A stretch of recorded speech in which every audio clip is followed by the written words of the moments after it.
Recently, I had an experience with credit card fraud that caused so much unnecessary stress and anxiety.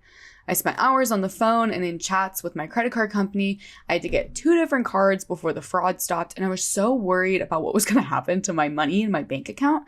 And I sometimes have the fear that it's going to happen again, right? And that's why I'm so excited to introduce You Are the Healer's newest sponsor, Aura, an app for protecting online data and personal information. Cleaning up my information not only helps reduce the amount of spam I get, but it protects me from hackers who could use this information to help them access things like my social media accounts, bank accounts, and other sensitive information.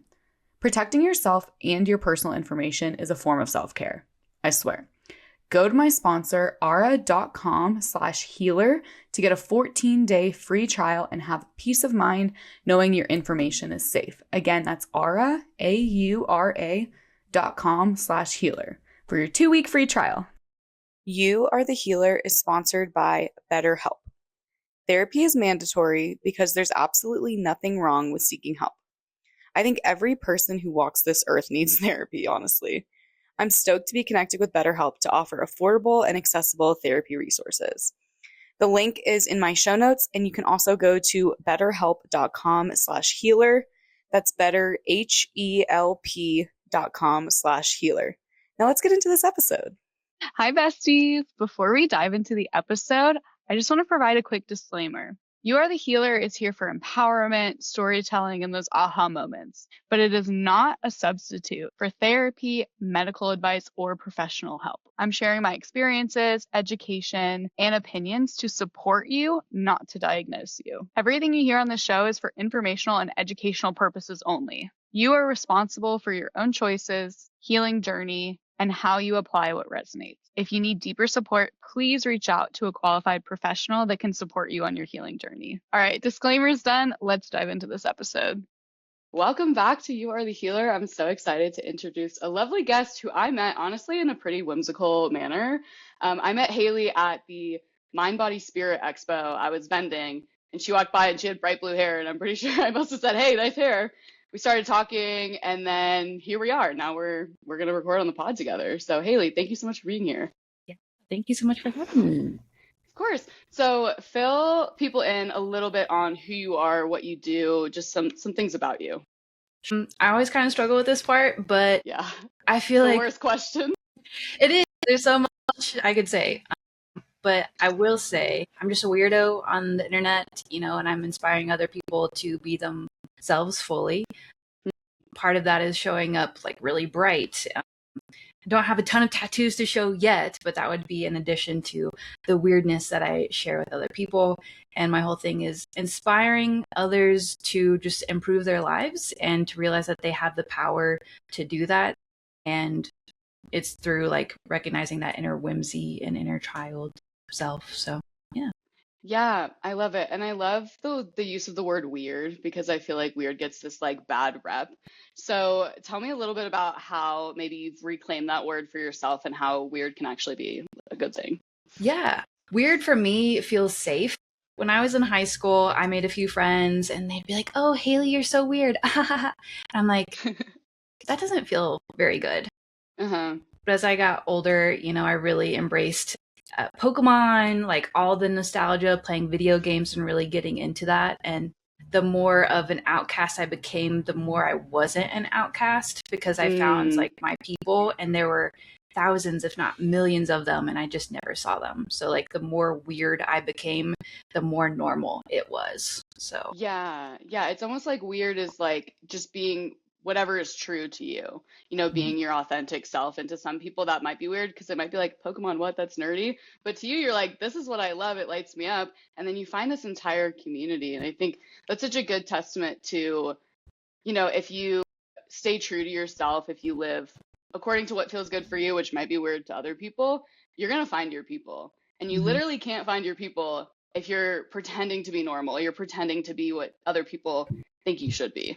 For sure. Yeah. I couldn't have said it any better. So tell me a little bit about the Pokemon reading journey, because I was obsessed when you told me about this. Yes. I started reading with regular tarot. My first tarot deck was Tarot of the Divine. Let me show you real quick. Really gorgeous. Nice. It features folklore from all across the world. And I was like, yes, we need that kind of representation. So love that one. But I was like, you know what? I'm tired of reading a book just to see if I'm right. Yes, you can look at the pictures, but it just didn't feel fun. Mhm. And I kept getting gifted Pokemon cards from my friend. And I was like, I don't want to put this in a binder because I'm very ADHD. So if I don't see it, it doesn't exist. Mhm. So I was like, how can I do this? And I was going to do Pokemon card readings at his Pokemon card show. And I couldn't find a Pokemon tarot deck. And I was like, fuck it, I'm going to make my own. So I literally took Pokemon cards and I created it in like a week. It was so easy. Wow. And I was like, this is it. It was too easy to make it. So yeah, I just kind of slowly evolved like Pokemon. And I have over 200 cards at this point. So it's not a tarot deck. Some people would say it's an oracle deck, but every time I do readings, they're like, wow, Pokemon don't lie. I said, no, they don't. Well, and it really is like you're channeling a message and you're like using your gifts to interpret it. So it almost is like the medium itself is kind of irrelevant because you're using like your guidance and your wisdom, and the cards, no matter what they are the medium of how you deliver that message. For sure. And I love like inspiring people to see that you literally can do things differently. That's part of being a weirdo, is like, it doesn't matter what other people have done because you're going to do it differently because you're you and they're them. So like you can get messages from Cards Against Humanity cards, Uno cards, Star Trek, like anything that you fuck with, it fucks with you back. So yeah. Oh my gosh, I love that so much. Okay, so what helps you, because I know a lot of people who feel like the pressure to conform, to fit in versus like to belong, right? What helps you embrace who you are when the world tells you you should be different? well, it feels fucking terrible to be how everybody else is. Like, I think when I woke the fuck up was when I felt the most terrible I had ever felt in my entire life. And I said, I don't care how much money it takes. I need help. I'm not getting it. I feel like I don't belong. My body was like giving up on itself. It felt like I had all these issues. I felt heavy. Nothing felt good. And I got a therapist, and I also hired a spiritual life coach, which I didn't really know what it meant, but it was a good referral. And I was like, you know what? I like her, and she's from New Zealand, so I love accents and the way that she would like cuss. I was like, yes, yes, yes. So it was really great, but that helped me. I forgot what the original question was. Something like how to not conform and how to be weird. Yeah, how to like embrace who you actually are when there's the pressure to be a certain way. And it sounds like it's such a good point because you feel terrible when you're not being true to yourself. Like, and whether it's in your physical body, like I know times in my life where I haven't been speaking my truth and being authentic, like my body absorbed it, right? I would get like migraines, like stomach problems, acne. And so like it feels bad to not be who you are. And even though it can be hard to like break the mold and be weird and bright and bold and different, I think it feels worse to not be yourself. Yes. You know? And that comes with like life and lessons, you know, like I imagine when I was in high school, I really wanted to like fit in because that was so important at the time. And then the older I get, the more I'm like, who gives a fuck? Like, you know what I mean? Truly. Yeah. It's so liberating. I know people say 30s is different. Some people are like, oh, you're getting so old. 30s is when I stopped giving a fuck, truly. It's like, sure, I do care a certain degree. I think we all do. But I just feel so much more calm and at ease. And the more like people I meet, they're all chill, you know? So they're past the like, let's get fucked up. Let's try and fit in, and the whole like 80-hour work weeks or whatever. It's like we're past all that. We're on to better and more fulfilling things.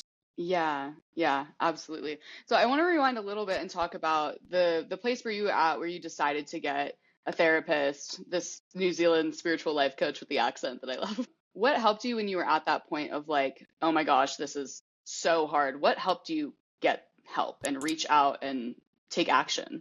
Yeah, I think it was a very weird compliment that I got at work. I haven't forgot it, so I think that's one of the moments that stood out. But this girl was like, oh my gosh, I love that you have colorful hair and you're in finance. And then I was like, wait a second. People do not have colorful hair. I mean, I'm sure I've met a few, you know, they do. But I was like, I don't fit in here. The way that my boss was very logical. And he said, we're paying you too much. And he's like, I don't know how they paid you, how they gave you that raise. And I was like, that's weird to say, but okay. And they were very logical. And I was like, I don't fit in here. I'm too much of a people person. They were pushing off bills to pay and nobody wanted to talk to finance. And I love people. So this was just inherently against who I was as a person. And I feel like that kind of shattered me. And then I tried to get into marketing because I was like, maybe that's it. And that felt weird. And it was through a series of jobs where nothing felt right. And then I was like, I don't fit in any of these places and I need to change that because I am always myself, or I try to be myself at work. And when I couldn't be myself, it was just too disgusting. I don't know how to describe it. Too disjointed. Yeah, it's really like out of alignment who you are versus where you were trying to fit in. And so tell me a little bit about your experience with this spiritual life coach. I'm very curious about this. So I got a chiropractor. Here's one of these things where you just don't notice it until it's overwhelming. But I had heat on the back of my neck and it went up to my head. And I would just go through lots of ice packs. I was like, oh, it's just stress. But I went to a chiropractor, and I know some people don't mess with them. That's totally you. But they said that things were being blocked, and then that was affecting like my nervous system. And that's why I was feeling the heat. So through her, I discovered Jen Hamilton, and she was wonderful, immediately healed. I'm sorry, but I do have mom wounds. So like having that nurturing, right? I have both mom and dad wounds, but it is what it is. But she was so nurturing and caring, and the way that she made me feel, and she like immediately complimented me and made me feel loved. And I was like, just that in itself, I wanted in my life. We worked through so much together, but like I just knew immediately how she made me feel was different than anyone I had experienced in years. And I just wanted that kind of love, honestly. And it wasn't like parasocial or anything like that. She would say like, I love you. I was like, really? Is that okay? And she's like, yeah, I love you. And so that was like, let's do this. Yeah. And that's just such a good example of like another thing that like doesn't fit the mold, right? Like it like from a therapist perspective, that would be like super inappropriate, but I'm such a believer like whatever works.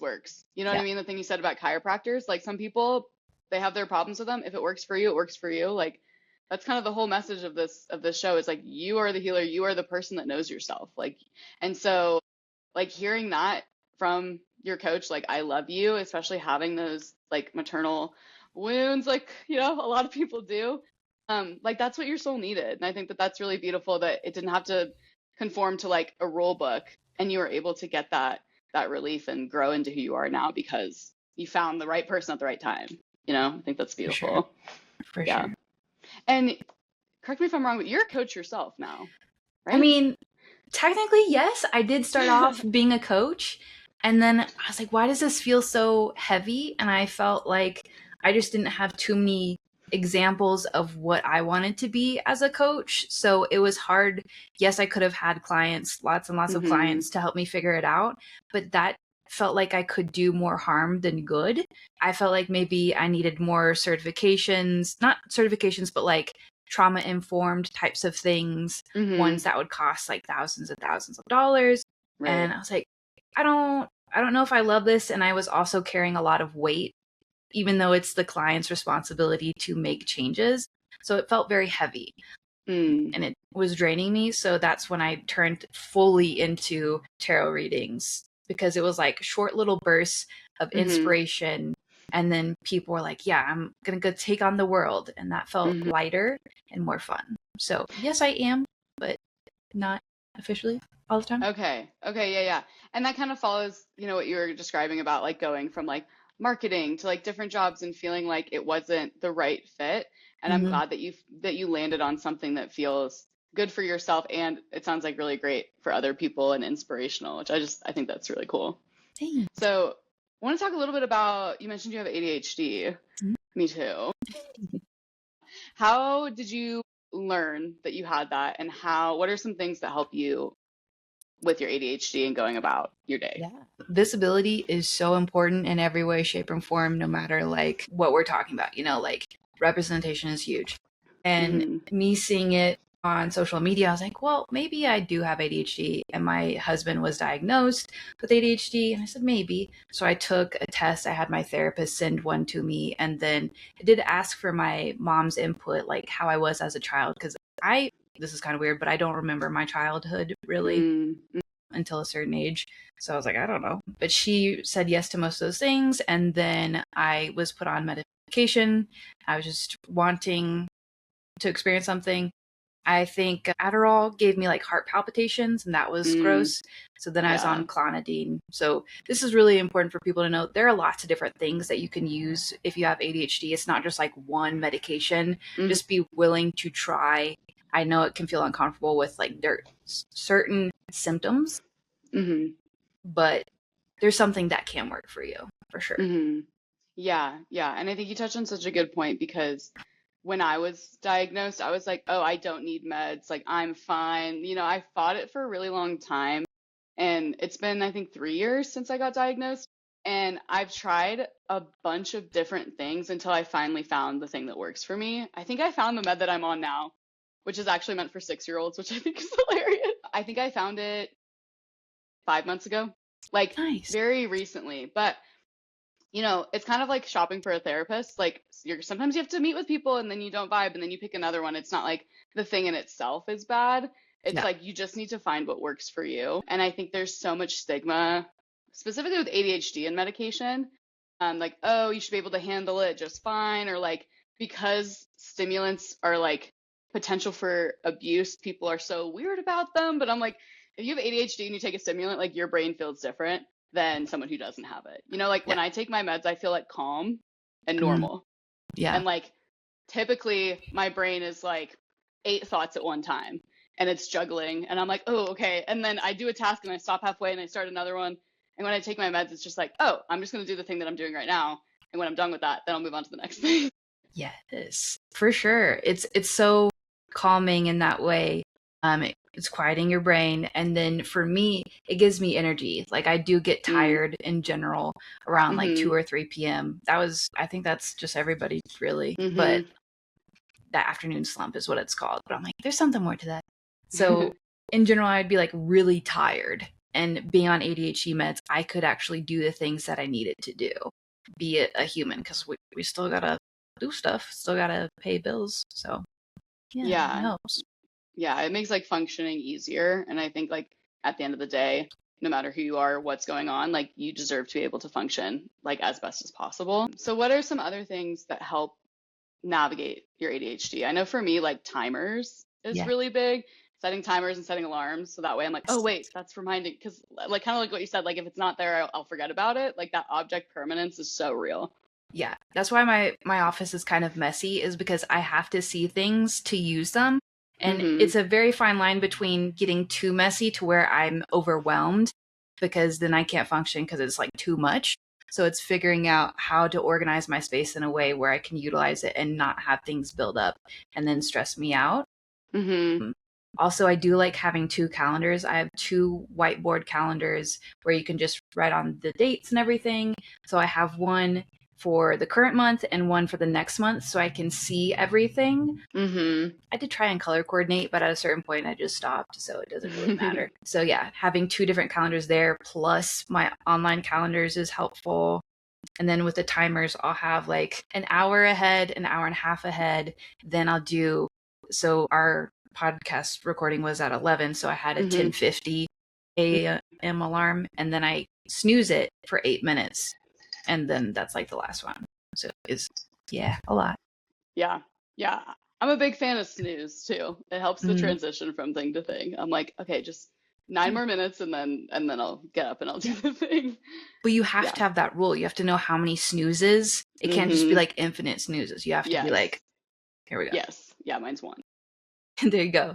Yeah, cool. Okay, I want to talk a little bit about masking. And for people listening that maybe don't know what masking is, this is essentially, wait, you might be able to describe it better than me. Let me hear how you describe it, and then if I'll add anything, then I'll throw what I know in there.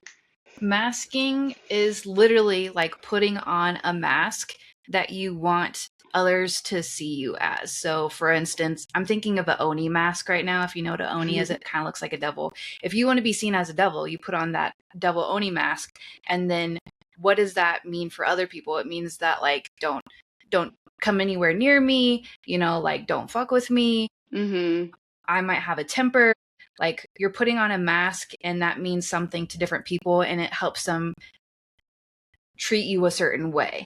But a lot of times it doesn't actually feel good. It's a protective coping mechanism so that people aren't hurting you in whatever way, emotionally or physically. Yeah. Yeah, I think that was a beautiful description, and with kind of the visual of it too. I think that really helps people understand it. It's like you're putting something on so people view you a certain way, or so you can survive as best you can, right? So, Yeah. so if you're putting on this devil mask, it's like stay away from me, right? But Yeah. the thing with masking is like that is not who you are underneath. And so masking in itself can be really harmful and really difficult for the person wearing it. So I would love to hear your experience with masking and kind of your journey with that. I guess when I was growing up, I was really shy and I would hide behind my dad's legs. He's 6'8", so he's a tall motherfucker. Wow. Yeah. So I was literally just like hiding behind him and he had no issues with it. But then I was kind of forced to come out of my shell a little bit. But the more I was around my family and the more I used to live in Texas, I was rewarded for being like everybody else and not being my actual self. So if for instance, I had pulled this card earlier, this is a Shrewdle, but it's drawing everywhere and it's really not caring about other people. It's just caught up in the flow. And if I did that and I drew on walls, they'd be like, oh my gosh, Haley, no. But when you're a kid, that's training you that like maybe you don't draw, maybe you're not creative because then you get yelled at. And so then you wear that mask and you stop being creative because those parts aren't appreciated. Or if you say, Mom, Dad, I want to be a pastry chef, which is what I wanted to do. And they're like, well, we're not going to pay for it. And I didn't know how I would pay for it at the time. So then I didn't go after that. And so it was all these things that I wanted. And then I would be shamed if it was like more expensive. It's like, if I wanted this one thing, like a pair of shoes back in the day, Nike Shocks are what I liked.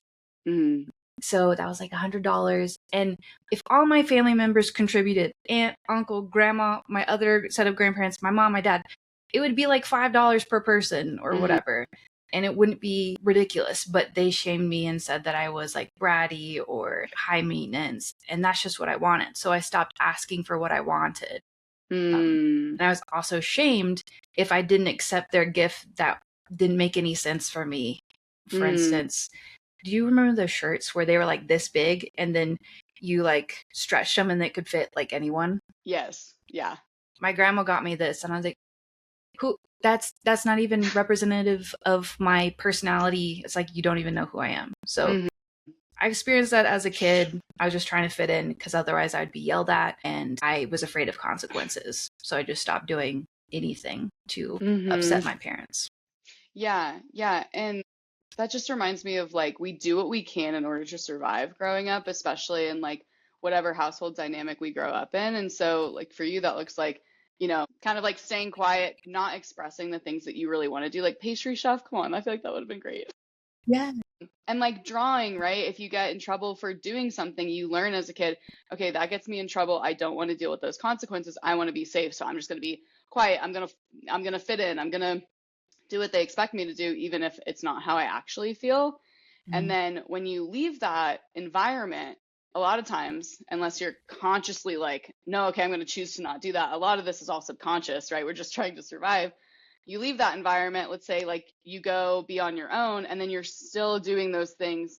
Oh, I feel like I need to people please. I need to do what everybody else does so nobody's mad at me because I won't be safe if people are mad at me and if there's consequences.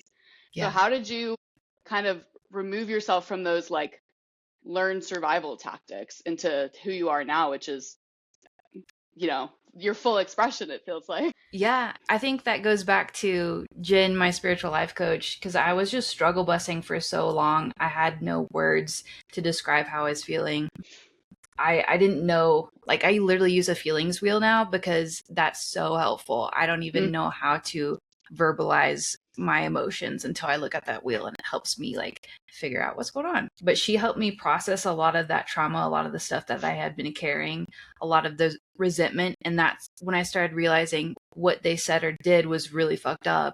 And I've been carrying with carrying that with me this whole time. So I went from not really like I was uncomfortable, but then I was hyper aware of everything that I encountered in the past. So then I went to like the other side of the pendulum of being like very angry, and I couldn't talk to any of my family members because like, how dare you make me like go through this as a kid, and now I'm paying therapists hundreds, thousands of dollars to heal from something you never said I'm sorry for, you know?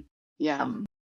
So yeah, it was just, it's been years, but it started in 2023 when I got fired from my marketing job. That was clearly not a good fit. And then I started going to the spiritual life coach because I was like, something's got to give. And truly, it was going through all that deep shit I'd been carrying that I didn't feel. Yeah, that reminds me a lot of, so I'm a twin, and me and we're identical. We had similar environments growing up. Obviously, we're like in the same family, but we responded very differently.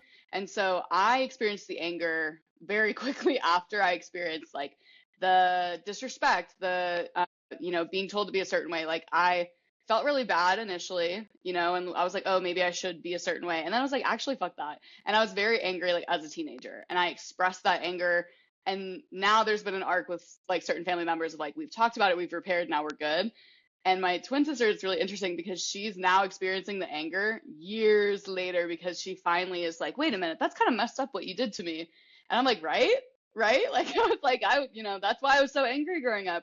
And so it's like, whenever you allow yourself to reflect on any past treatment or any, going through relationship histories or things like that, it's like a lot of times we get angry after being like, wait, I was treated a certain way, especially when you're a kid. It's like, what is the like justification for doing that to someone? Like it can be so, it just makes you angry because it's unfair, and you didn't know better. And so I'm watching my sister go through a lot of the anger that I experienced at like the same treatment that we received.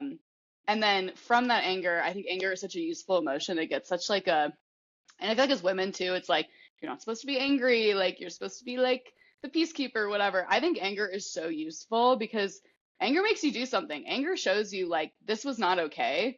And so, and kind of this example, anger can show you where you need to like speak up and set a boundary or like demand better treatment. You know what I mean? So I think people aren't angry enough, to be honest. That's so fair. It's like they've gotten used to being treated a certain way and they're scared. Oh, that's what I was going to say earlier. So I'm glad it came back up. Nice. Jen helped me realize that it all goes back to like epigenetics, where it's what our ancestors felt. And now hold on. I live on a main side street, as I call it. So sometimes people be zooming. But it's like what they felt, and now we feel it too. So at the core, it's like if you were an outcast, if you are not able to have sex, make babies, then you essentially die. So at your core, it's around if you're ostracized, then you won't be able to procreate, pass down your DNA. So it means death. So yeah, so from like a survival standpoint, it's like we must fit in, we must contribute, we must be part of the tribe because otherwise we're literally going to die. Yeah, and I think that can really help when we're feeling some type of way about like trying to fit in. And like I know like speaking from my own experience, I can be very hard on myself about certain things, and it's like, well, no wonder why we think it's so important when all of our ancestors, like literally you had to be in community, be in the tribe, or else like you literally would not get fed. You were on your own. It was unsafe, like surviving. And so that can be why it's so hard to release that need to like fit in and be part of that community, because it literally was how we survived for a very long time. Okay, let's pivot a little bit, and I want to hear more about like, so we've talked about unmasking, kind of going through the hard things. I want to talk now about like the other side of that coin, like the whimsy, the alignment, like the flow of when you embrace who you are, you dig through your past, you heal from it. So I want to talk about whimsy. Why is whimsy important? Oh my God, because it just feels so fucking good. Imagine like there's probably one significant moment that you experienced as a kid where, if you can remember, that is where it just felt so good. You were yourself. You're having a blast. I remember coloring. I remember partially is because I have a picture of it, but like me watering the horse and like spraying the horse and just having fun, not worrying about any sort of consequences, but it just feels like life is magical and not having to worry. And it's just so important because it helps us like because I feel like everybody's just dysregulated as fuck with what's going on in the world. So it's like if we can get back to the whimsy and pull us out of like this kind of fighting sort of energy, then we can be refueled to fight in a different sort of way where it can be received better, you know? Yeah, yeah. It's like there's all these heavy things going on that are very dysregulating, rightfully so. And it's almost like an embracing fun and play and whimsy. It's like we take back the like the zest of life, you know? Because Yeah. like life, I don't know. I have a lot of I ponder all the time, so my answer would change probably tomorrow. But I feel like point of life is to enjoy it and to have fun and to like experience. And adding, you know, fun and play and whimsy into your life is like that's our right. Like we get to do that. We were born to experience and to exist. And if we let these like conflicts, these heavy things take over, they will, you know? So it's almost like we need to get our autonomy back and prioritizing those like and when I think of whimsy, I think of like the little moments. It's not like this big thing, right? It's like doing a cartwheel, you know? Like little moments of play throughout your day to make it enjoyable and fun because it's supposed to be. Yes, exactly. It's not saying that we can't fight the things, resist, Mhm. but it's doing that, but also have a reason worth resisting, a reason to keep going. And it's for those moments that just feel so magical, so amazing that we want to protect. Hold on, car. And yeah, it's very small moments that we just turn into magic. It's like I jump into puddles when it rains. I love when it rains. I went outside and I started collecting the rainwater. I was like, have you seen Holes? Yeah, I actually just watched this like kind of recent. Oh, hell yeah. But in Holes, you know how like he literally breaks the curse by bringing like the great grandson up the mountain? That's what I feel like every time it rains and thunders. I'm like, oh my God, a curse is being broken. There's change. Money's coming in. So I get really excited. Yeah. And I'm like, babe, it's raining. Money's coming in. And it just feels really fun. I dance in it. I sing in it. I roll my windows down when it's raining. Even like the moonroof that I have, I open it like, fuck it, I'll get rained on. Yeah. Oh my gosh, I love this. So I had a similar experience with rain. I was doing yoga at Electric Forest and it was raining, and very little people showed up because it was raining. But yoga, I joke, is like my headliner. I'm like, that is what I'm looking forward to. And the the girl leading yoga, she's so magical, and she was talking about how rain is like nourishment. She's like, so many people when it rains they hide away from it. Like rain is cleansing. Rain gives the grass and the trees the nutrients they need to grow. So we like put our arms out and we're like, let us be nourished. And like it was just this like I'm chills even thinking about it. But it was this like true celebration of it feels like something that could be mundane, but it's like we need the rain to give us life source. Like it's so important and vital. And I think there's something so magical about like letting yourself just go outside and be rained on and like it's almost like what's the word I'm thinking of? It's like man, it's like it's old. You know, like people since they were people stood out in the rain and it feels like you're being like brought down back to your roots as like a human being. Like, I don't know, it's so cleansing. And I think it's something that could be so ordinary and like, oh my gosh, it's raining, I have to stay in, or like, should I even drive? But like the little things of like jumping into a puddle, like that just like adds that like zest of fun into your life where like we need more like hope and fun and gratitude and like finding little ways to do that throughout your day is so important. I feel like to stay well and to like keep yourself in joy, you know? So I love that. I do other things like I sing affirmations into my coffee when I'm stirring. Oh my God. It's like a whole, here I can do it, but I have to do the muscle memory thing because otherwise I can't remember. Yeah. Let's see. It's I am happy, I'm healthy, I'm wealthy, I overcome all negative people, places, things, obstacles, and even doo-doo thoughts in my brain. And I come out on top, thriving every single time. I am divinely protected and loved. I get better each and every day in every single way. I'm surrounded by love, positivity, positive people, places, things, opportunities, financial abundance, belief in myself, motivation, determination, inspiration, inspired action, magic, and whimsy. And I say, moat shall it be, yum yummacy, because that's my nickname for my cat, and he's magic. Oh my gosh, I love it so much. And I'm a big believer that like water has memory, and so if you speak into water, like it will go where it needs to go to make those things happen. Like last night it was a full moon yesterday. I'm a big on moon rituals. It's like I've been locking in on my moon rituals. And I had my sister over yesterday, and we made because of this, the energies around the moon that just happened. It was very much like you release something, and then you can call in the equal and opposite of that thing. And so we spoke into our jars of moon water that we were making, all the things that we were releasing, put salt in it, sealed it, put it outside to charge. And then our jar of what we're calling in spoke into it, put it outside to charge. And then I'm going to sip the moon water all week. So, and I'm like, even if like, sure, things like this there's not research, there's not science by it, but I'm like, if I believe it, it's not hurting anybody, like, who cares? You know? No, exactly. I love thinking that it's literally not hurting anybody. It's just me feeling magical, and that's what you gotta fucking do, you know? Yeah, absolutely. I'm thinking of like other small things to like bring a little spark of joy, even just like rolling the windows down when you're driving and like feeling the air, or like stepping out into the sun and just like for 2 seconds, like feeling that on your skin. Like, I think a lot of times when people think about what you have to do to like be well and to heal and all this stuff, it's like these big things.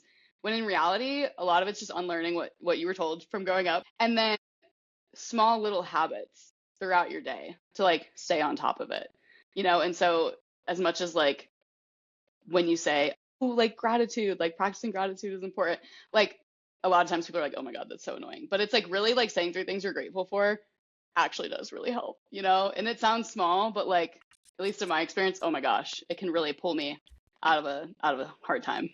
You know? Truly. And if you do it to inanimate objects or like animals, it's way more fun than just being like, I'm thankful for blah, blah, blah. But if I say to my cat, James, I'm so thankful that you cuddle me and that you share your magic with me, and I swear to God, you teleport, and that's really cool. But you know, it just feels more fun when you talk to inanimate objects, or like, that's my duck Harold. It's a taxidermy duck. So I talk to Harold and I say thank you.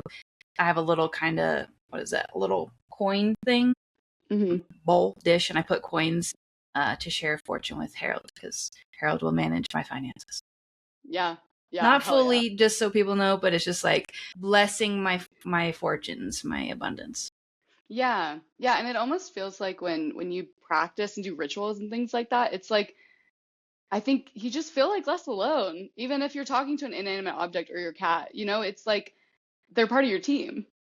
And that sounds so corny, but I'm like, I talk to my cat all the time, and I do agree, my cat teleports. There's this crazy time where I was about to go to a concert, and I was telling my cat, I was like, you would love it there. Like, I would love to see you there. And then there's this big visual of a cat. I was like, there she is. Like, that's her. And it was stupid, but it brought me joy, you know? So it's just like adding that ritual into things can just, not only is it fun, but then it's like you feel less alone. You're speaking it out loud. Like you have this like semblance of like a team, which is pretty neat.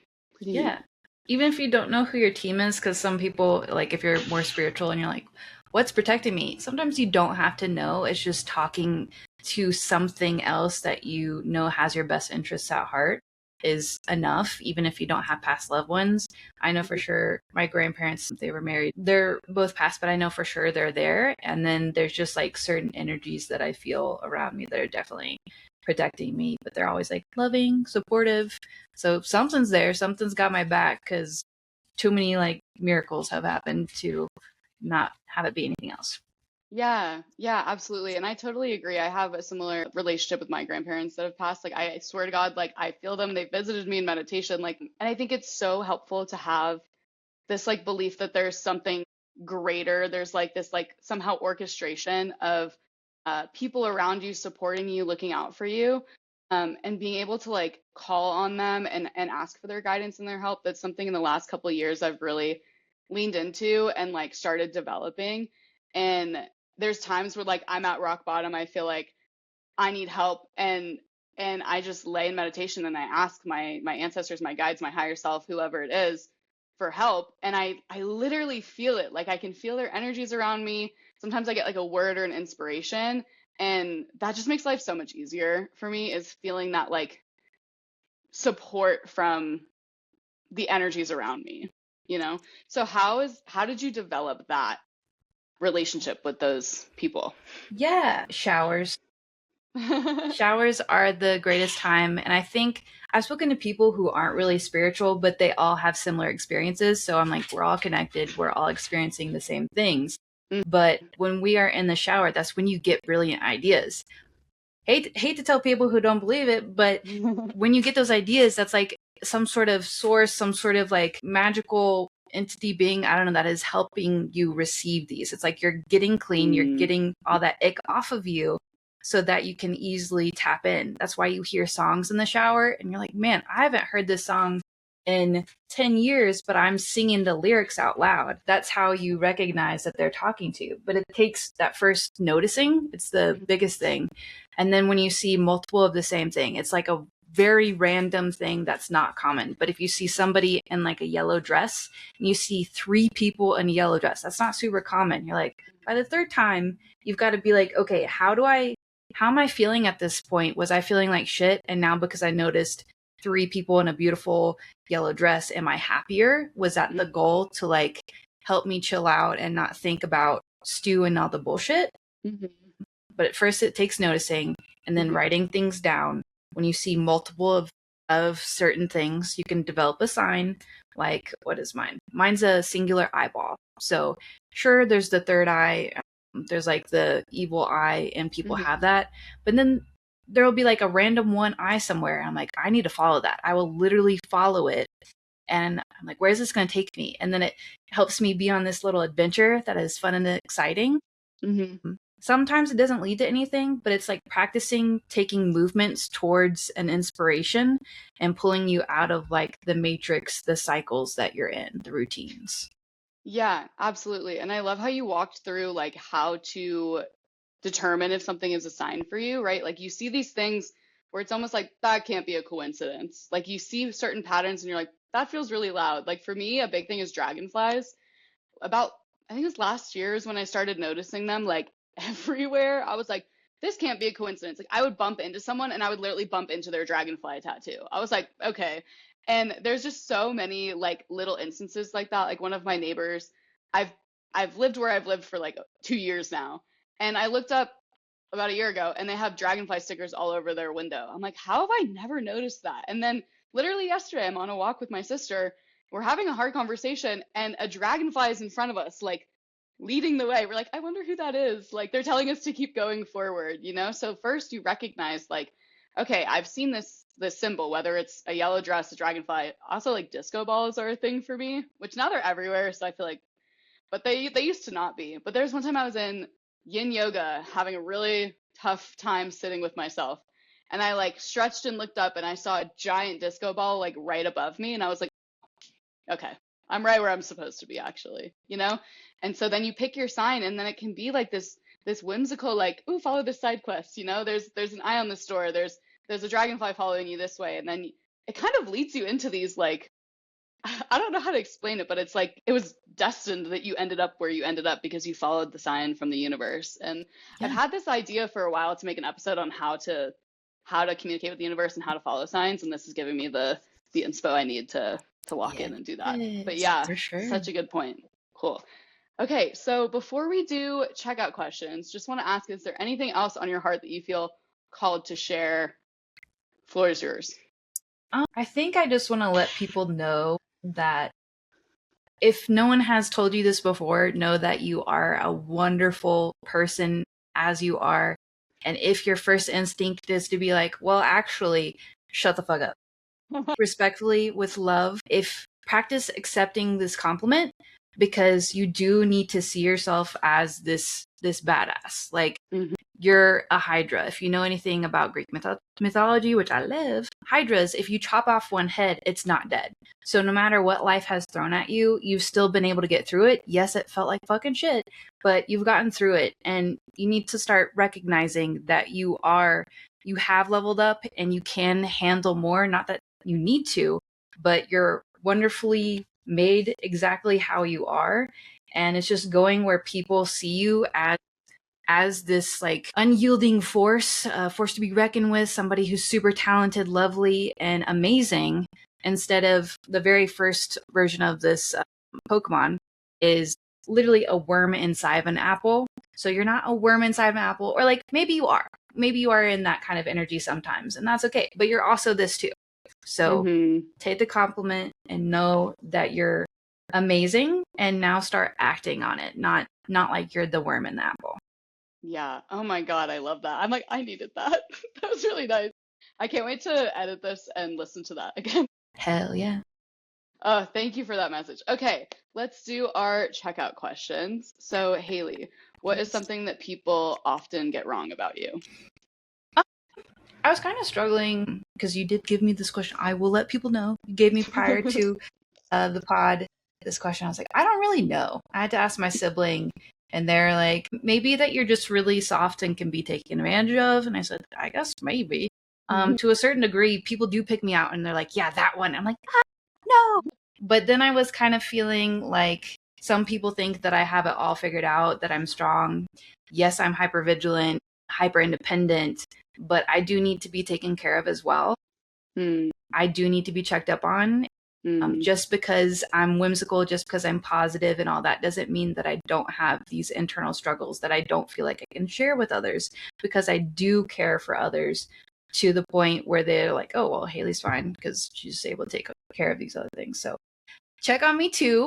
I need to be taken care of. You don't need to like white knight for me, but like if you see opportunities, let me have a knock at them, But yeah, check up on me too.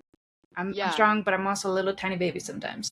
Yeah, absolutely. And that just reminds me of the like cheesy saying of like check in on your strong friends, because while a lot of people can adequately like hold space for others and care for others, like nobody has it figured out. And honestly, that's the cheat code for life, is realizing that nobody knows what they're doing. We're all figuring it out as we go. And so that's why it's so important, even your friends that seem like they have it all together and that they're doing okay, like still reach out and pour love into them too. Because everybody needs it. Everybody needs to feel cared for, no matter how strong and independent you are. So I love that answer. Okay, what is something that you wish you could tell your younger self? So many things, honestly. I would say, going back to the weird thing, like, yes, you are weird, but it's not a bad thing. And the way that you stick out is such a beautiful thing. One, you are beautiful. So even though, if I'm saying this right to myself, I know the only people who say that you're beautiful are like our family members, but people do recognize your beauty. People do think that you are wonderful. It's just they aren't saying it, but know that they are thinking it. But it also doesn't matter, because you need to know and you need to feel it. Despite what people have said, you are wonderful, you're amazing just as you are, and feel it within yourself. And if someone makes you feel bad about that, they're not your people. You don't have to like keep trying to fit in. They're making you feel bad so that they can take advantage of you and use you, because they benefit from you being that little tiny version of yourself. And that's not who you are, because you're a bad bitch. I love it. That's so empowering. Yeah, and it's like you're beautiful and there's so much more to you as well, For sure. Love it. Okay. If you could make a law that everyone has to follow, what would it be and why? I don't know if I could make just one law, honestly. So, mandatory therapy.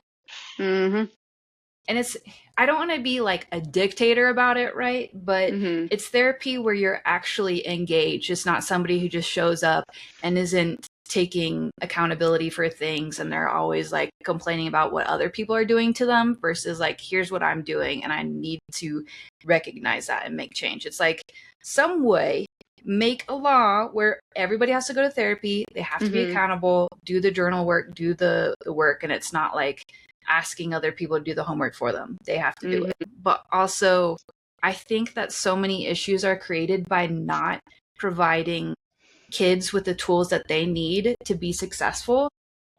It stems into patriarchal issues, racism, misogyny, homophobia, transphobia, all the phobias. It starts with like little kids not getting what they need and having parents who are just like shitting on them with their own values and creating little tiny baby monsters.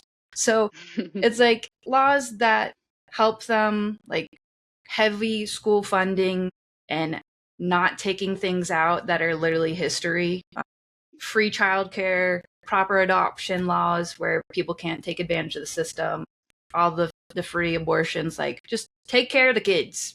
Yeah. They're our future. Exactly. The kids are going to grow up and they're going to be in charge, and it's so important that we pour into them. So when are you running?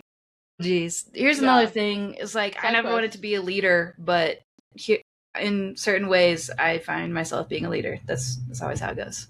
Yeah, I feel similarly. It's like I don't look for it, but then I end up and I'm like, here I am. Yeah. I'll accept to a certain degree. I don't know about presidency. I already have gray hairs. Don't want to be fully gray, but you know. Okay, what is the best mental health advice you have to share? Ooh, shit. Oh. No pressure. Have you ever answered this question before? Someone did ask me this recently, and I was like, oh my gosh, I got Uno reversed. But yes, I heard this was from a podcast with Selena Gomez and her mom, which is wild that this is what really resonated with me.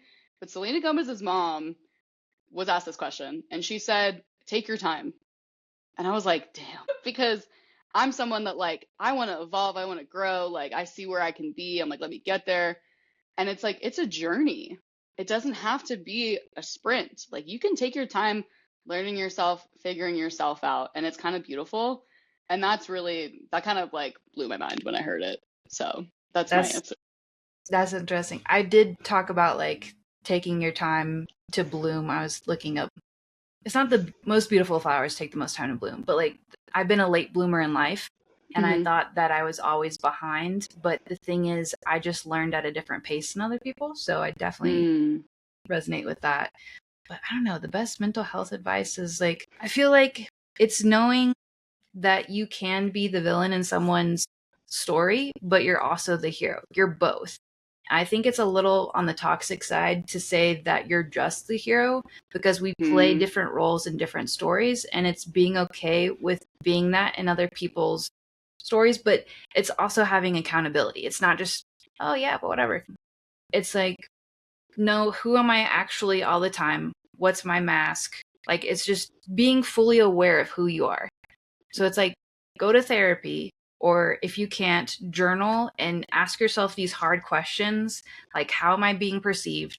How do I want to be perceived? These problems that keep popping up in my life, and what way am I contributing to them? Because we want people to be more accountable, not just like everybody else is always the problem. Because that's right. Sometimes, bestie, you are the problem. So yeah, definitely. And I think of like, this reminds me of this quote of like, the best thing you can do for others is work on yourself. Like actually the only thing you can do for others is work on yourself. And so having that accountability, whether it's in therapy, journaling, like facing yourself, because if you don't face yourself, then you're going to be the villain every single time. And also sometimes you are the villain, and that's how life works. Like sometimes people learn a lesson through you, and you learn how to be better too. And I like that. You can't always be the hero. It's not realistic. Like you have to look at yourself and take accountability. And yeah, I love that. Okay, great. Last one, Haley, plug yourself. Where can we find you? How can we support you? Yes, I'm Haley. It's spelled Haley. I know there's like 8 ways to spell it or more. Haley with blue hair on all social medias that I care to use. So mainly TikTok, Instagram, I guess Threads. But yeah.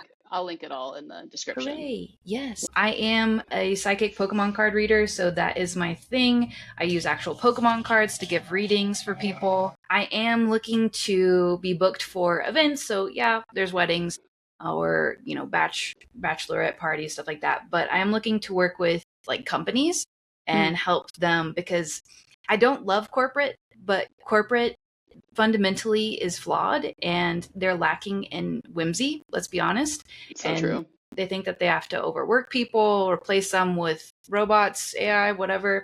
And I feel like in order to have sustainable growth in their companies, they need to invest in their people, which means they could have guidance from a weirdo like myself using Pokemon cards, because I have worked corporate, and I've already done events where I'm like, no, you need to do this to help your system. So what am I saying? I'm asking, like, if you know of any opportunities, let me know. I'm looking to expand and have more clients that need Whimsy, and I'm going to be a safe person to provide that. That's not like trying to scare them away. I don't know if that makes sense. Yes. Yeah. I can just picture you walking into like a professional corporate office and it just adding the whimsy and magic and sprinkling it all around because they really need it in that environment. They do. And we weirdo, whimsical people need opportunities that pay. So if I can help change that, then we can bring the people back in who can help change these businesses for the better, you know? Yeah, absolutely. Okay, well, Haley, thank you so much for being on the podcast. I will put all of those links in the show notes so people can find you and support you. And to everyone listening, thank you so much for listening. And until next time, may you be well.